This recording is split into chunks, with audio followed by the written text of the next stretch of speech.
Welcome to Kenya. This is my jam town.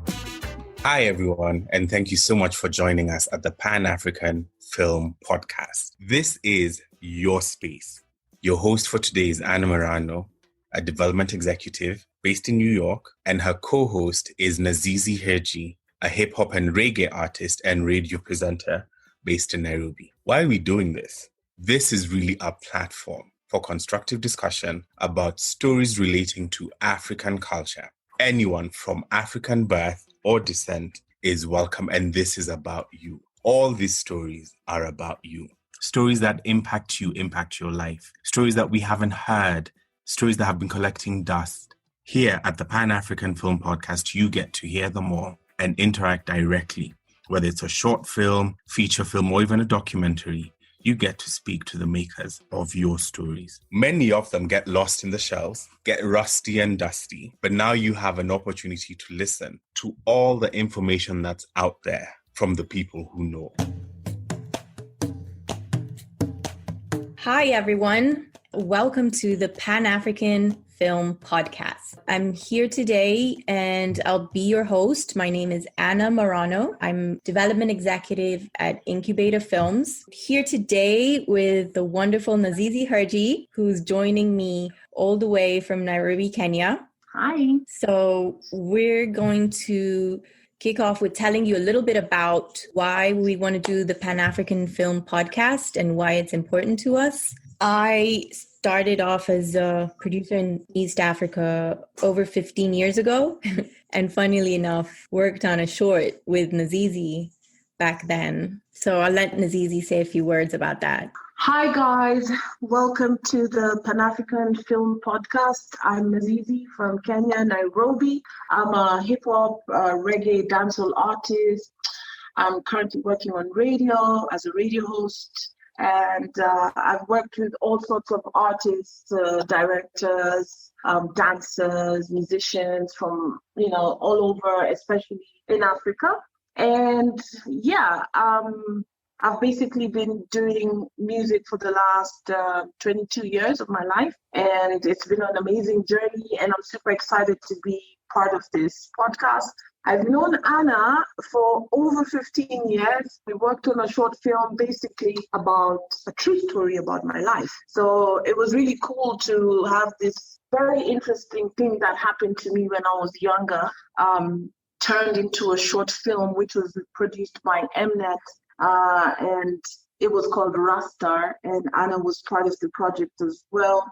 And yeah, it was a really amazing project. And we thought it would be amazing to have the Pan-African Film Podcast as a place where we can discuss all the progress that has been made over the years when it comes to film and filmmaking in Africa, and basically have a platform to share, our stories. And also, most importantly, to keep a record of, for the people who want to start making films now and don't really know what topics have been covered or what's been done and what hasn't been done. And just to bring the awareness of how, the film industry in Africa currently is, what's going on around it. So welcome to the Pan-African Film Podcast. It's going to be Anna and I discussing films, which is super cool. I think I got to watch the first one, and that's why we're here. So welcome. Yeah, absolutely. And I just want to add that in terms of what we're going to cover, it's the whole continent. So although we're both from the East African region, we're going to be covering themes that relate on a Pan-African scale and beyond, extending to the diaspora. I'm dialing in today from the US and very much want to include the voices of everybody in the diaspora. We'll have a different film or documentary per episode. And today's episode is based on a new film, Farewell, Amor, because it was so beautiful. We really enjoyed it. And it's so relevant to what she just explained the podcast is about because of the themes it addresses. It ranges from topics on immigration, religion, family, and how, travel internationally can affect these relationships and really scar them and put a lot of pressure because the family is technically reunited after 17 years in the US. And it's just a real challenge for them to rebuild the relationships. So rather than focusing on the technical aspects of immigration, it focuses on the human aspects and what immigration has done to these relationships. So the title of the film is Farewell, Amor. And we're also super excited because we're joined by the director, Ekwa Msangi, who's also out here in the US, but originates herself from East Africa. We're going to talk about some of the overall themes, right, Naz? We're going to address the first themes initially. Which ones resonated mostly with you? Well, I think for me, the religion part of it really stood out a lot, right? First of all, I have to say in general, I love the beginning of the film. I love how the entire film was shot from the three different perspectives, because not every film is shot like that. So that was really interesting to see it from Esther's point of view and Walter's point of view and Sylvia. So it's the same scenes, but from different perspectives. I thought that was really awesome. And then I love the entire concept of the film, because it's something that's happening a lot in Africa. You know, the father leaves and goes to find a better life and then tries to bring the rest of the family, which always takes forever. And what I like is the family actually were patient enough for 17 years, you know, and didn't give up. What happens in Africa is a lot of things happen in 17 years. You come back, you find your wife had an ex-baby, or you find other family in the States or wherever, whichever country that the father went to, you find all sorts of things would go crazy. So I like the idea that they did wait for 17 years. But if you think about it in a real sense, 17 years is a really long time to be waiting to be reunited. And I can only imagine what kind of tension that would put on a relationship, you know, because I can't imagine how many phone calls in 17 years that would hold a relationship together, which is quite difficult, you know. So for me, what stood out a lot was I felt like Esther, she used the religion as her cushion, her little like getaway from all the stress, because apparently she wasn't as religious before. And Walter is kind of shocked, like, when did this happen? When did she become such a church person? And that just again shows you how much changes could happen in 17 years. I think from my perspective is that she just needed something to hold on to, something that she could feel connected to now that her husband wasn't there anymore. So that stood out for me a lot. Also, what stood out for me was the connection between Walter and Sylvia, father and daughter. You know, you hardly know your daughter, and now she's here and she's in the States, and you want to protect her from all the American boys and all the American things. But, you know, she's a grown girl. I like the fact that the daughter plays such a big part in keeping them together, I feel like, because they wanted the best for her. And that's the story of a lot of African parents, you know. They're going to sacrifice so our kids can be or can have a better education or a better life than we had and all those things. But it quite puts a lot of pressure on the kids as well, because it's like, look, I just want to dance and you guys are trying to make me a doctor or whatever it is. And I understand how much sacrifice you've made, but I want to dance. So I love the whole film in general, because it touches on so many things that I think are so relevant to people who would even be moving. Absolutely. Okay, so let's introduce Ekwa. Let's see if she can join us. Hi, Ekwa. Hi. Thanks for joining us. Nice to see you. Thanks for having me. So I'm so grateful for having gotten the opportunity to see Farewell, Amor. All right. Thank you so much for joining us, Ekwa. And my first question is concerning dance. What brought you to choose dance as a tool to reconnect the relationships? Yeah, I have a long history with dance personally because I love it, and I've practiced dance for a really long time. And I had been practicing Angolan dance, Kizomba, Semba, Kuduro, which are the kind of three main styles that are featured in the film for a few years. And what I love about those dances in particular, Kizomba Semba is what Walter's character practices. And unlike other couples dances like salsa or bachata or something like that, Kizomba does not have a regular foot pattern. So you actually really need to be connected to your partner in order to know which way they're guiding you to go. And if you're not connected, there's no dance. And I just thought that was a really interesting metaphor for this couple that used to be connected. They used to be dance partners. They used to be on this, in sync, and have fallen out of sync due to distance and time, and are trying, struggling to get back their dance, basically. And then for Sylvia's character, the style that she practices is Kuduro, which is kind of, it's harsh, it's gritty, it's very energetic. And the young people from Angola who practice Kuduro use it as a way of expression, because this is a society where young people don't often always have a place and a platform to speak about the things that concern them. And so in Kuduro, if you watch a lot of the videos online, they just look like fun videos, but a lot of the messaging is actually really, things about just social justice, about domestic violence, about coming out of a wartime, just like different things that they're actually really concerned about. And for this character of mine, who is a young African girl who wouldn't be able to express herself in sort of like the typical American teenage way of stomping around and having tantrums or something like that, I just thought this would be a way for us to understand what she's dealing with on the inside. And so I wanted to use dance not only as a kind of like a third language for my characters, but also, when you're talking about African heritage people, like dance and music are so integral to the way we live, the way we think, the way we grow, the way we process information almost.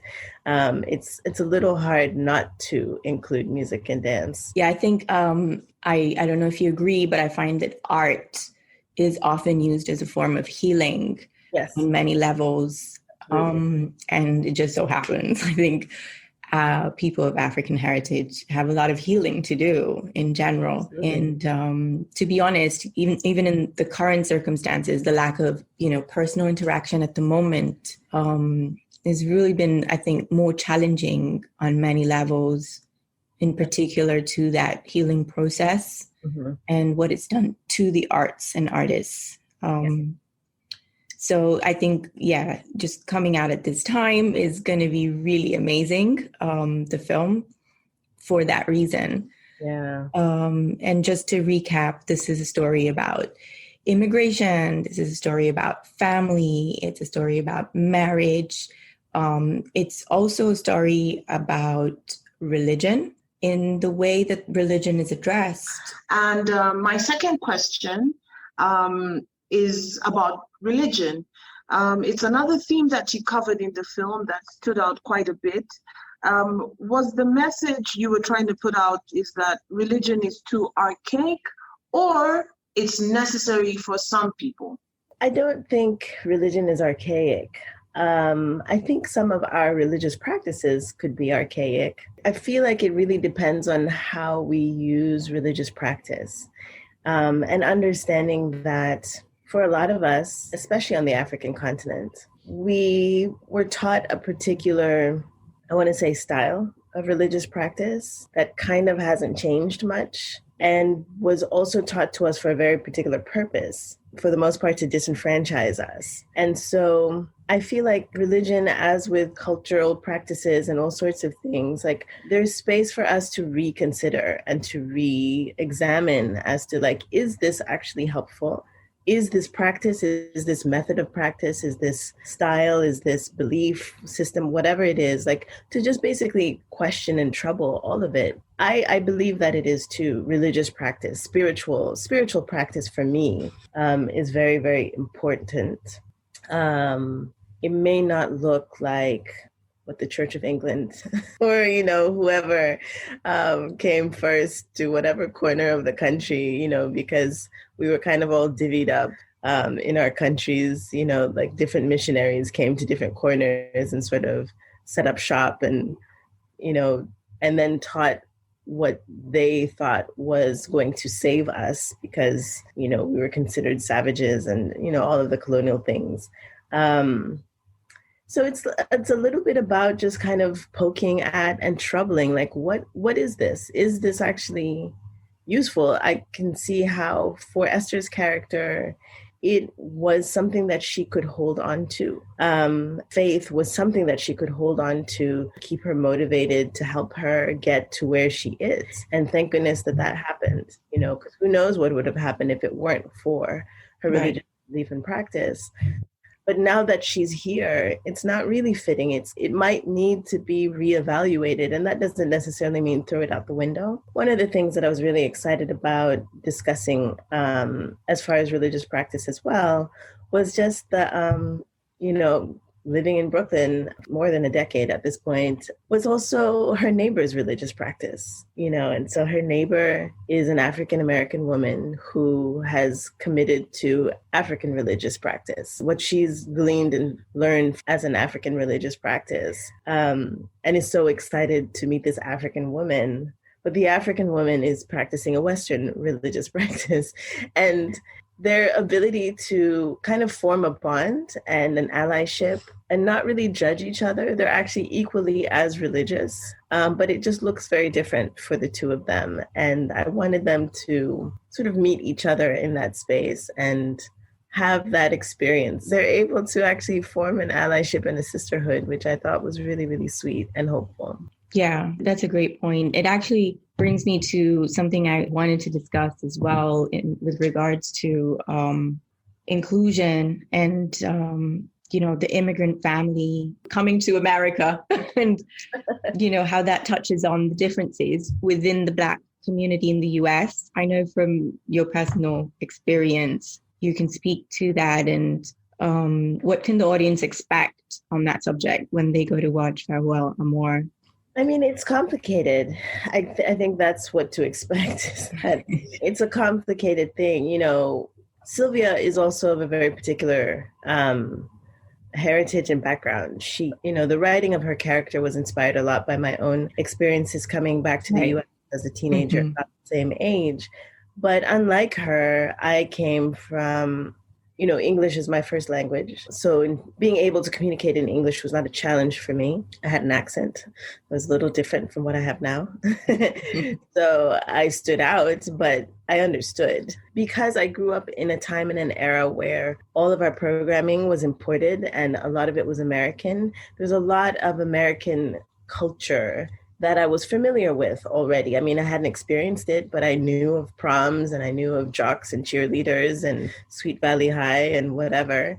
And so I came in, feeling like, I know about you, so clearly you should know about me. You've heard about Kenya, right? And people were like, who, where, what? And most of my peers at that time had no idea who I was, where I came from, why I spoke English, I didn't fit any of the ideas that they had about me. Granted, it was also a different time. This was like pre-internet, pre-YouTube, pre-access to other information. And I also am of a particular class background as well, which depending on who you are and where you're coming from, that can also really determine what your experience would be in the US. So for Sylvia, I think that the tension that I was able to depict there had a lot to do with just like having some resistance and some, she's kind of been thrust in this situation. There's been this buildup of like, your life in America, it's going to be amazing. It's going to be this, it's going to be that. Yeah. And is it for her? And her expectations, her friends at home are like, oh my God, things must be so great. And you kind of feel this pressure that maybe like my life should be great. I made it, I'm here. It's the land of whatever it is. And even if it doesn't feel great, you kind of have a hard time saying that because it should feel great, right? Like everyone thinks it should. Everyone thinks it is. Yeah. It's better than when you came from, right? But what does that even mean? If just because I'm here, but I don't have any friends and I don't have any connections, is it better just because I'm here? So kind of, again, poking some questions at those kinds of assumptions that we make about living life abroad and how it automatically becomes like the best thing that ever happened to you and whether or not that's actually true. Yeah, I mean, not just with Sylvia, I think on so many levels, Farewell Amor is more of a raw depiction. And I'm really eager for a lot of, peers and colleagues and friends on the continent to really see it, just because it so effectively addresses Africans' perceptions of the US and the West. And yeah, we can't really explain it to them. We don't even know how to find the words, but image-wise, just even from the way he's living, the expectations that the family has upon arrival. Walter's been there for decades. Yeah. And what's in our minds back on the continent it's just a stark, shocking reality that hits you straight away as soon as the film opens, really. The focus, and just to finish touching up on the themes, is also with regards to time. It's the combination of distance and time and what it can do to human relationships, not just family, marriage, and all the things we've talked about, but also his sexual partner and the partnership he built without his family, and how he struggled to let go of that. It was completely not logical for him to introduce any interaction once the family was there, but it seems like it's beyond his control in a way. So it's like that humanity in us where logically this is your family, but if you haven't, spent time, are they your family? Is blood thicker than everything? And also like how violent that immigration law can be on these things. It's so abrupt. It's so strong. And, the irony of the fact that relationship is what kept him motivated to even try and not lose hope with his family. I think it's a great way to address those things. But I know that there can be challenges, and I wanted to touch upon like what it took to address these topics. Why is it we don't see these topics more frequently? I have not seen a film like Farewell Amor made before. I think it's long overdue to address these issues. And why is it we're not getting the support needed, or did you get the support needed to express them in the way that you started off wanting to express them? Yeah. The long and short of it, I believe, in terms of answering the question as to why this hasn't happened before, like when I was getting ready to shoot this film, I was looking for sort of other filmmakers that I could reach out to who might have walked the same path in terms of trying to raise money, raise support for a film about Africans living in the US, or just Africans supported by American money. There is a lot of, a lot of friends and colleagues who have their films funded, film funds in Europe. But being that I live in the US, I've always been excluded from those kinds of funds because the assumption is like, oh, you have plenty of money, you have plenty of support, you live in the US. And it's like, actually, we don't. There is no support in the US for films about Africans unless I'm casting an all African-American cast, or it's a film about a well-known white actor playing the role of some white person who is having experience in Africa, or saving Africans, or like doing something of that nature. Europe has a lot more government funding, grant funding that to support artists in general, in a way that the US does not. The US is merely box office related. And so if they don't feel like they're making money, and oftentimes it just comes from like understanding, like I don't understand these people, similar to my experience coming here as a young person. It's like, I don't understand, you don't fit the idea that I've had about Africans, African life, African people, culture, whatever. Or it's not an issue-driven film. This film, for example, yes, it is about immigrants, but it's not about the issues. It's about human relations, and it's the humanity. We're not talking about, Bill XYZ that was passed by whatever government and therefore this and that happened. Like I didn't get into any of that. And there was a lot of pressure to do that, because it probably would have been a lot easier to get funding if it's an issue film. If this is the film that's speaking out against, Trump's slander and, or immigration policies that he's put in against Muslims or whoever. But that's not necessarily where I wanted to go. It encompasses that because those are the things that affect these people, but that's not necessarily what I've discussed in this film in detail, that is. I think that it's really just a matter of lack of imagination when it comes to the kind of funders that have existed thinking about making films about Africans. So for many years, I did try and I pitched a lot of projects that were set on the continent. And unless it was about the most exceptional African that ever lived or the most, terrible problem that ever existed, starvation, war, violence, whatever, it was really hard to get traction on those things. And so I decided to make it a film that was based here because that's another aspect of African life that I'm very familiar with is living abroad and, living in the diaspora. And how many of us, live in the diaspora, not just in the US, but the Caribbean, Europe, etc., all sorts of different places. And so I was able to get funding. I was able to get support, which was great. Not to say that it was easy because it still came with, I don't quite understand what they're saying. They have accents. Or, I thought it was going to go this way. Or I was expecting this other thing. Why is she behaving that way?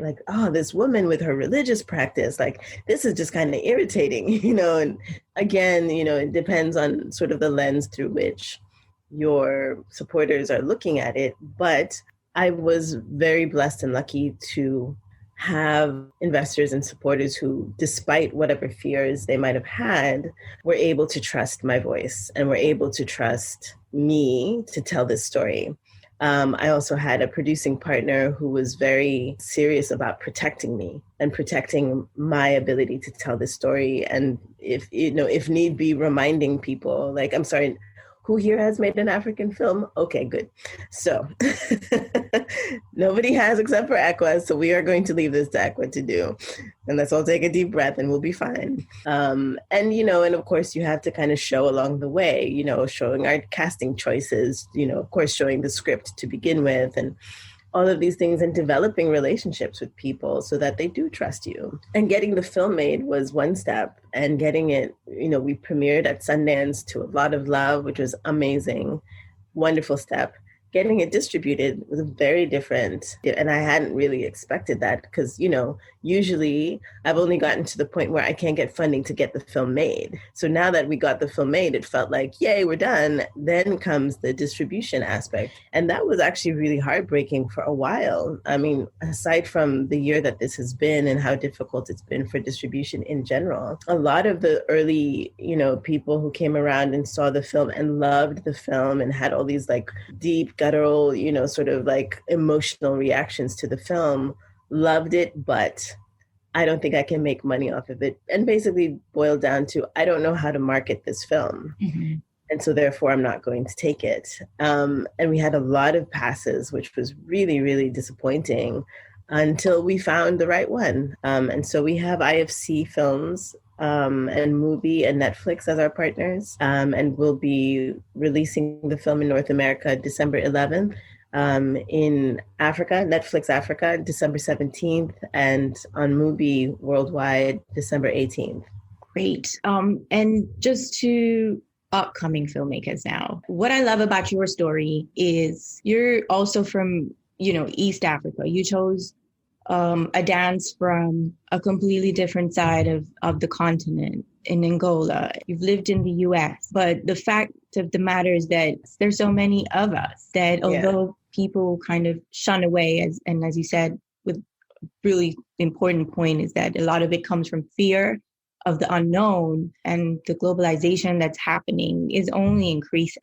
Mm-hmm. So I think that a movie like Farewell Amor will definitely resonate with so many that are living this experience, whether it's African or not, actually. Yeah. And just because there's so many of us out there. What words would you say, to upcoming emerging or filmmakers out there? Just because, part of the Pan-African Film podcast is really just to document and say, hey, I have told this story. You can see it here. Because a lot of times when we're like, I want to make this story, I'm so passionate about it, we don't really know, has anybody else already done it? What is it about? What did they face? How did they come and do it? Like, what can I expect? And it's just important to learn from each other. It's the ground is shifting under our feet as we speak. This year in particular, so much has changed. Like, who knows how we're going to be shooting films? And, due to COVID, due to the fact that we've spent a whole year like talking to each other online and finally realizing like, wow, there's actually quite a bit that we can do, even if we're not in the same city. Like, there are people who are directing on Zoom, like directing series and features and different things. I'm not saying it's easy. I certainly haven't tried it yet, but there's a lot that's happening that is beyond what we could have imagined. And, so there's like the technological things and sort of like lifestyle changes that we've all had to make. But there's also this year has also given us like a real consciousness, like we have had to sit down and look at and grapple with a lot of ugliness that we've kind of been sweeping under the carpet and sort of like, yeah, we'll get to that for a long time. Now we just have to deal with it. This is not going away. And specifically talking about racial injustice and the environment and, all of these different kinds of things that people, I think, are coming out of our little pods a little more willing to discuss, a little more willing to look at. We've spent at least a century, if not more, having stories told from one group's perspective. Old white men have been telling all of our stories pretty much forever. And we've seen the world through this one group of people's eyes, which is problematic to say the least.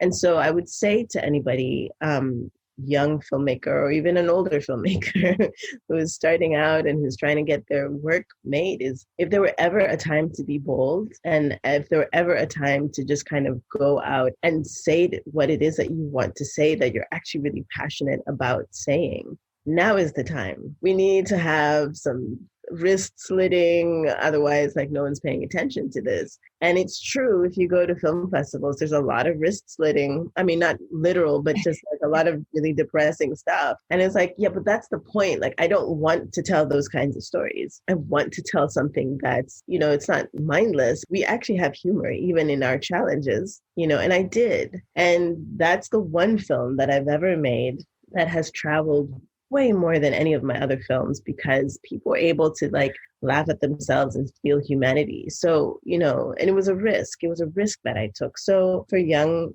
filmmakers, newer filmmakers, take risks. If there was ever a time, take risks technologically. If you don't have all the resources, if you don't have all the locations and the fancy budget and the this, that, and the other, like, what else can you do? How can we use technology, use, the resources that we do have to make the stories that we want to tell? Like, being daring is actually something that I will say that it's also important to find your tribe. Find your people. This isn't the kind of work that one does a solo thing. It's not the solo star kind of work. You actually do need people, even just like support you through getting it done, because it's a slog. It's a really hard slog to keep your hopes and your energy up, to get this work done. It's not the kind of work that you can do well by yourself. So find your people. Yeah, that's very important. It's not your usual story, but it's still worth telling. And thank you so much, Ekwa. Thanks for making such a wonderful film. I definitely want everybody to take the time out and watch it. I encourage you to go onto, is it Netflix on the continent in Africa? And it's going to be also Netflix in the US? No, Netflix is only Africa. US is IFC Films, so they'll be in theaters and all the other streaming platforms, Amazon, Google, YouTube, DirecTV, etc. And Mubi is doing worldwide distribution, so they'll have a number of platforms as well, Apple TV, etc., and of course the Mubi website. Because I want to be able to let everyone know where they can find these stories. That's also part of what we're trying to do here at the Pan-African Film Podcast.